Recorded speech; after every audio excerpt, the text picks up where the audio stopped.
everyone! Today we're going to make Bibim Guksu.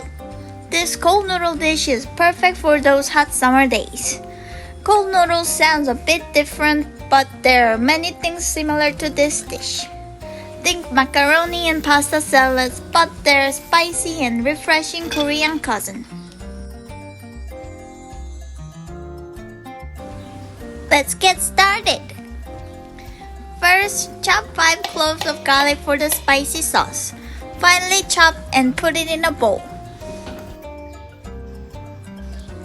Now put the bowl on a scale and add 20 grams sugar, 2 grams Gochugaru, 10 grams sesame oil, 25 grams vinegar, 10 grams soy sauce, and 50 grams of Gochujang.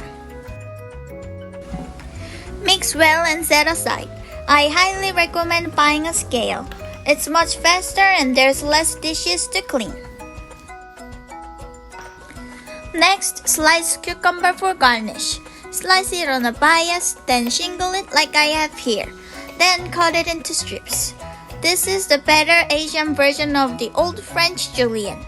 I used 2 cucumbers, but I had a lot left, so 1 is good enough for the garnish. Here I have some Korean leek for the garnish as well. Cut it but not completely through, and you will have sheets that you can easily slice thin. Soak it in ice water so that it will cur. Hello again, scale! We will prepare marinade for the beef. In a medium bowl, add 10 grams of sugar, 25 grams of soy sauce, 5 grams of sesame oil, 1 gram of black pepper, and 10 grams of mirin.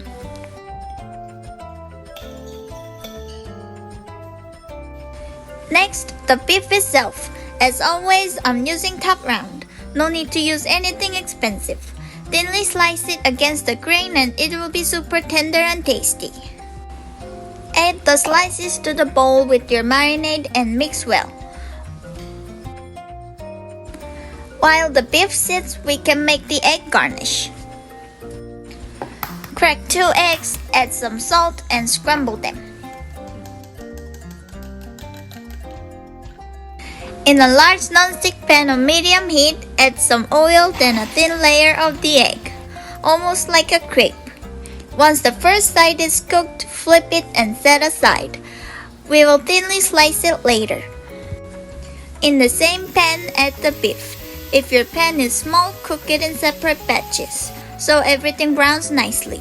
Once all the meat browns and caramelizes, it's done. Next, we will boil the noodles. A trick I like to use is to boil the water first in an electric kettle, then add it to the pot. It's much faster this way. This here on the back of the package is a way to measure the portion size for the noodles. It's pretty neat, so be on the lookout. Before cooking the noodles, you will need a big bowl of ice water to chill the noodles. Can't have cold noodles without cold noodles.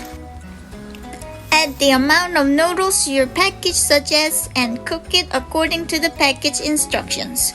Once done, strain, put them into the ice water and mix around so they cool rapidly. As I promised, time to slice the egg. First, roll it, then thinly slice it to make egg ribbons. Usually the egg for this dish is just boiled, but I think this method is tastier and looks better too. Next up is some seaweed wrapper. We will cut this into thin strips as well using scissors and science. Now time to assemble. First, drain your noodles, then add the spicy sauce. Mix this very well. No one likes naked noodles. Taste for seasoning. Portion some of the noodles into a bowl and add the garnishes to your liking. It doesn't have to be pretty, but the thumbnail demands it. Plus, it's kinda fun to make it pretty. And science says pretty food tastes better. And I might be biased, but this is delicious.